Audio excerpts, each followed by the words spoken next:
Hello everyone, welcome back to my YouTube channel, and if you're new here, welcome to my channel. So this very video, it's been a video that I think I should have made since last year. I've been procrastinating this very video. I've been telling myself I should just wait, and thankfully I made a video last week on how to basically become very great in school and like learn with so much mastery.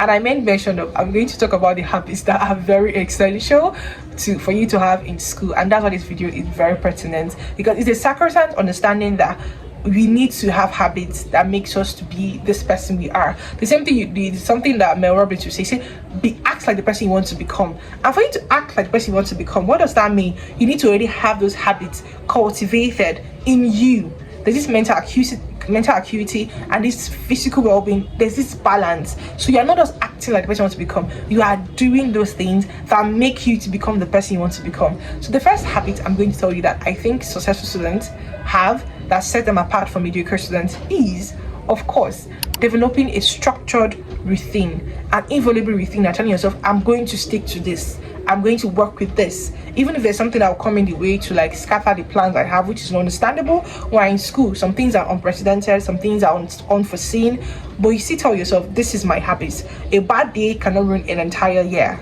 You need to stick to that very routine that you have. Also, one thing with habits is you are telling yourself, if this person can mindlessly, aimlessly be scrolling through for 6 hours, you cannot, because you have dedicated time, dedicated hours for different specific tasks. What does that mean? It means you are taking control of your time.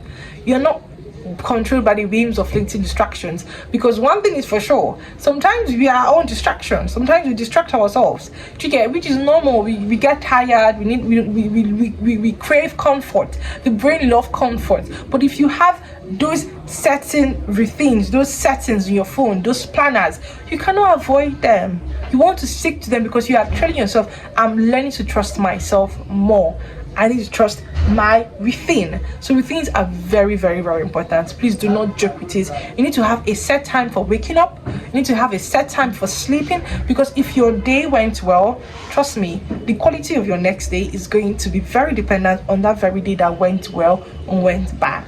So please make sure you have a dedicated time for reading, studying, sleeping, going out, and whatnot. And if you really want to like incorporate exercises, which is something I'm trying to work with, it's very important. It's very, very pertinent. It's going to help your brain, help your body, because of course, a balanced mind is a balanced body.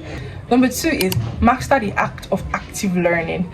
I don't just want you to just think of school or learning as one thing you just have to do to get through your grades or write exams, because it's one thing to sit in class, passively listen in class or make notes. It's quite another to basically engage and interact with knowledge, to engage with understanding. You're asking the question. You are not just looking at the questions, you are questioning the questions. Why is it like this? Why is it like this? What if? That's when I read on MAC clause. I watched the movie in Partner Track. A MAC clause is basically called a material adverse change clause. And I asked ChatGPT, what if I don't have a MAC clause? What are other ways that will supplement for this? What are the alternative for this? What is this? What if I had a MAC clause and there was some distributing factors that made it not to be exclusively whole? Like, you need to question ideas, you need to question understanding, you need to basically probe your mind, seek beyond what you have already. At least tell people, read beyond your syllabus. That is the only way for you to be that person you want to be. Because if you are just reading exactly what they give you, what are you thinking? You're no different than the person that is just by the roadside reading a newspaper. Like, you are just the same. So you need to read beyond the syllabus that I'm giving to you, and that is the act of mastering active learning. I mentioned in my other video, I said there are 3 techniques that I'm going to tell you to implement when you are studying. The first is chunking. Chunking is breaking things down. The second is active reading, active recall. You're closing your eyes or closing your books and you're remembering those things, outlining them, outlining the important things, and finding out the correlations between both of them. And of course, Feynman technique. The moment you're able to explain things in the simplest form to someone that is not connected to that very field, best believe you already understood it, and that is what you need. You need understanding when you are studying. So please engage with interaction, engage with knowledge, interact with knowledge, and seek understanding beyond the syllabus you're given in class or note taking in class. So active learning, I want you to master the act of active learning. And And also mastering the act of active learning, I urge you to please start mastering the act of note taking. Note taking might be too much if you have like a lot of things to cover up for school, but I've realized that note taking is very important. You think you're not getting it when you're reading, when you're writing the notes, you think it is not entering your head. It is actually just very small, very small, very small.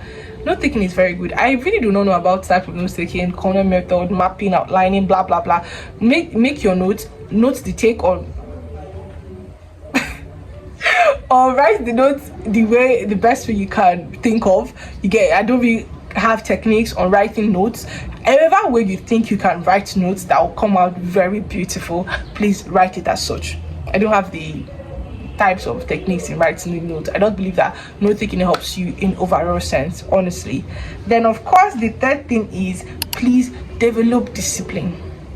I don't know why some people feel like motivation is like it's some kind of benevolent force that helps you to just stay focused, but that's not true. Actually, motivation is very transient. It's fickle. Like, it's very easy to get into motivation and stop, but discipline is what you need. You don't need motivation. Motivation is very good sometimes to inspire you and move you, but what if there is no momentum? What if you are very tired? Discipline is what you need. Discipline is telling you that it's training you to do things you don't want to do in spite of your feelings. You're like, I'm uninspired, I don't feel like reading. Discipline is saying you don't need to feel like reading, but you have to read. There's this thing, he said, it's different, which is do the hardest thing first. I'm a bit different. I feel like me, I do the easiest thing first. I know it's a bit organized or contradictory, but I believe in doing the first thing first, doing the easy things first, which is I would rather build momentum that get to do things done. Imagine you have like 10 handouts and there are 3 handouts that is so big that will take you 1 week to read, but there are the other 7 handouts that take you just 2 days. Why not do the one that will take you just 2 days? And when you're able to like finish them, you should be so happy you're able to do the other 3. That's how I see it. I do the easy things first. It helps me a lot. So if you're like the opposite of me, fine. If you're the nearest the meaning of me, do it. Understanding over what your grades. There's something I want to say now. This is something I know. It's already very clear. Modern education has regrettably placed inordinate emphasis on carrying grades, having grades, just mere numerical values, validation over one's understanding and intellect, which is very fine. Exams are just a way to test if you understand what you've read, but understanding is beyond that. Understanding is permanent. Understanding is something that will keep you going further and further, that will keep your spirit up and live, because learning has to be continuous. Learning is very internal. Learning cannot stop except you want to die.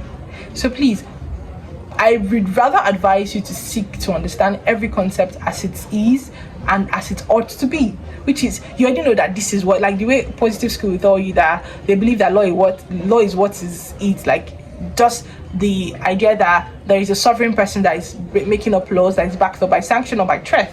But the other understanding is that looking at the inherent nature of man, the reasoning, the radicality, the rationality of man, the idea that laws are made by God. So you need to understand laws, understand life in every sense. Whatever you're reading, be it medicine, be it law, be it psychostrophy, be it psychology, be it physiology, you need to read every aspect of it like you own it, like you want it to be your own knowledge. You want to be able to reproduce it in another very good format. That's the only way for you to be able to write your thesis, your dissertations, your projects, your articles, because you've understood it, and when you want to reproduce it, you're not copying and pasting. You are giving your mind, you're giving your intellectual horizontals, you're giving everything. You've been able to sharpen your intellect to the point that you can actually recreate something. That is the idea, the beauty of learning. And last but not the least is the final habit, which I call preserving your mind and your body. Like I said, a neglected mind is, of course, a scattered body. A scattered body, of course, is a scattered mind. So you need that level of accuracy every single time you're studying. You need to make sure you are able to put in the work. Preserve your body and mind. Go out, have some fun, do things, exercise, play, pray. Like, there should be other things that make you a student, not just this idea of schooling and reading. Okay, there needs to be that level you need to attain to keep doing what you're doing. There's this mental prowess, there's this thing you are getting to achieve. It's a beautiful thing, to be honest. So please stick to these 5 habits and get to understand them. Why are they important to you? If you found this video really enlightening, don't forget to do like, subscribe and share, and thank you for watching.